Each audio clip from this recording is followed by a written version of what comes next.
This Paraya, Pulaya, Cheruman. Could you explain me what are the Dalit castes in Kerala and how do they differentiate among themselves? The major caste, Dalit castes are Pulaya, Paraya, Kurava. And the Pulaya, same caste. Paraya, Sambhava, same caste. Kurava, same caste. These are the major three Dalit castes who were subjected to slavery. And there is one small minor caste in Trivandrum, Ainava. They were also part of the Ayangali movement. It's a small community in and around Trivandrum. So I would say the three major Dalit castes. So I would distinguish between scheduled caste and Dalit.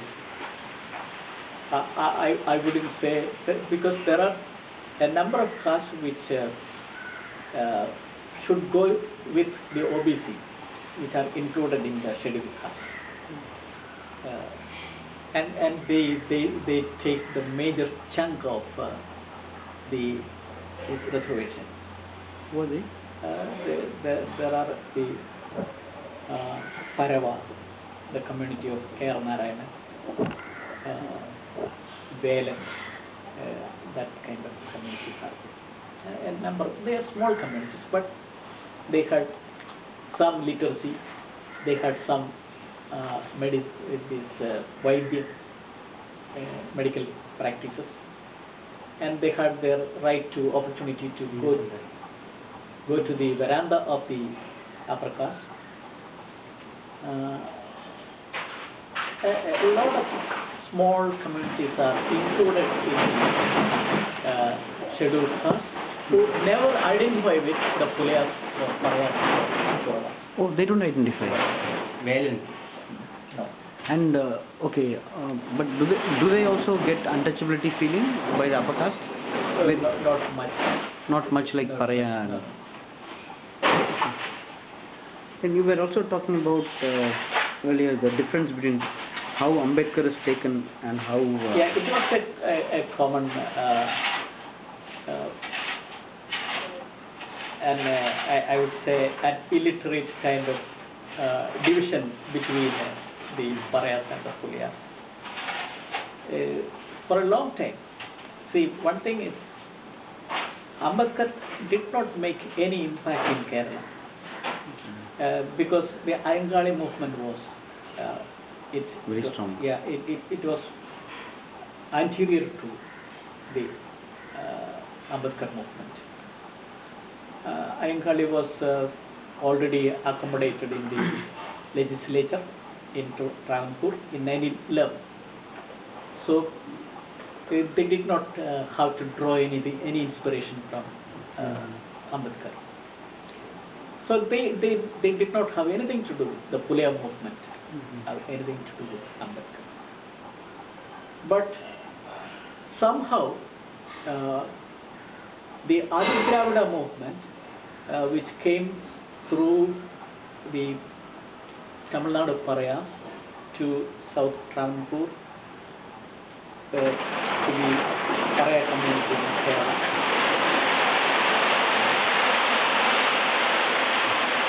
it somehow brought the message of Ambedkar. The Adi Dravida movement. Yeah. This Parayar movement. Yeah. In Tamil Nadu, the Parayas are they are educated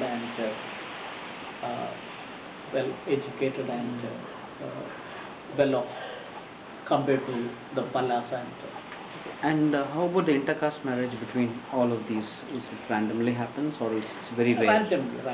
But there is another... Do Velans marry Parayas? Oh, Velans don't marry Parayas. Velans don't marry with anybody. Then whom do they marry? Syrian Christians? Only Velans.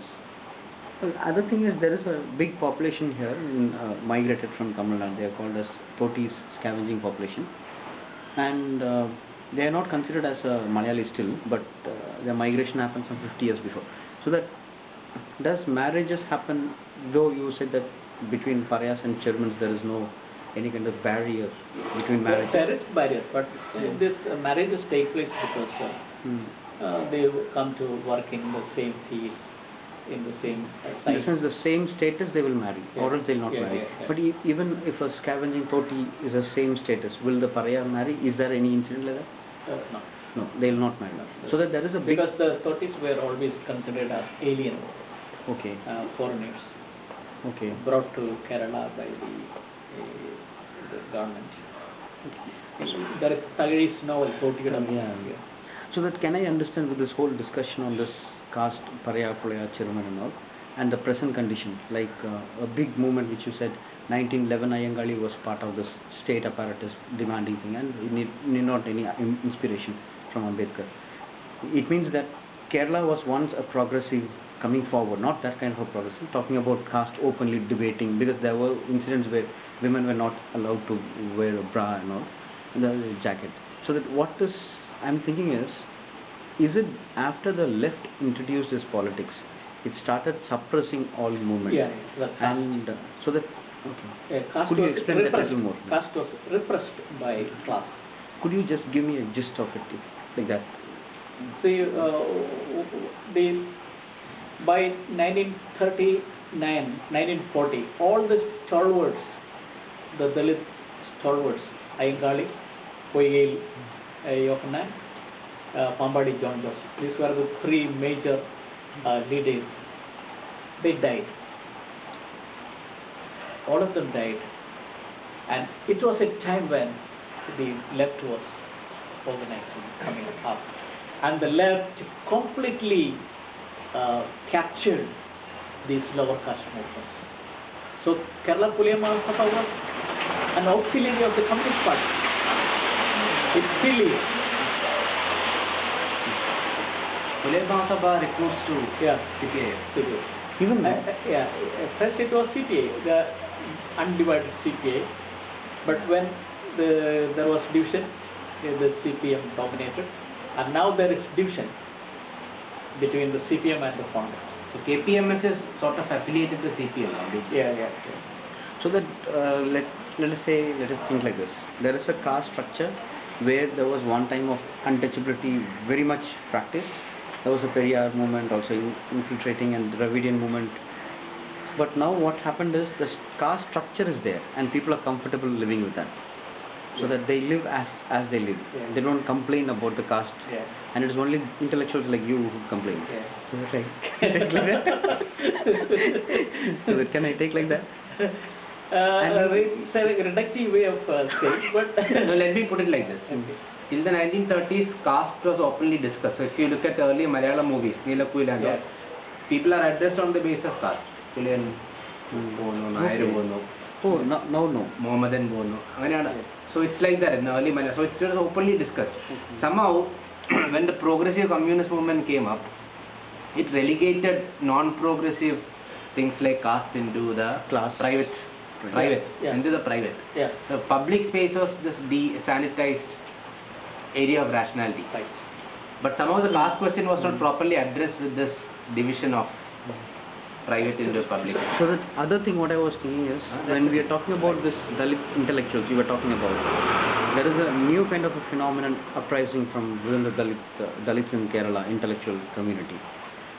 That is, you were saying there are various Dalit intellectuals not part of the mainstream coming along. Could you explain me a little more about that? See, if you look at other states, you find intellectuals attached to some movements.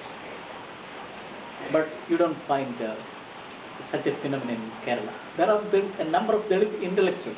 But no movement. Okay. And I want to ask one thing. Okay. I don't want to say that there is no Kerala model. There is a model. Model in the sense it can't be replicated elsewhere. It has a particular historical circumstances it came. It is a particular mode of development. Okay, I want to ask you about the role of minority, because Islam and Christianity form a very dominant influence in Kerala public. It almost constitutes 50%, close to 50% of the population. Right. I want to. Yeah, 25. I want you to talk about that. Yeah. And what about Dalit Christians? Dalit Christians, should they get SC status? I have no direct answer to that. The question of Christians of Christian Dalit, it has been there for the whole history of independent India. And they are OBCs, right? Yeah.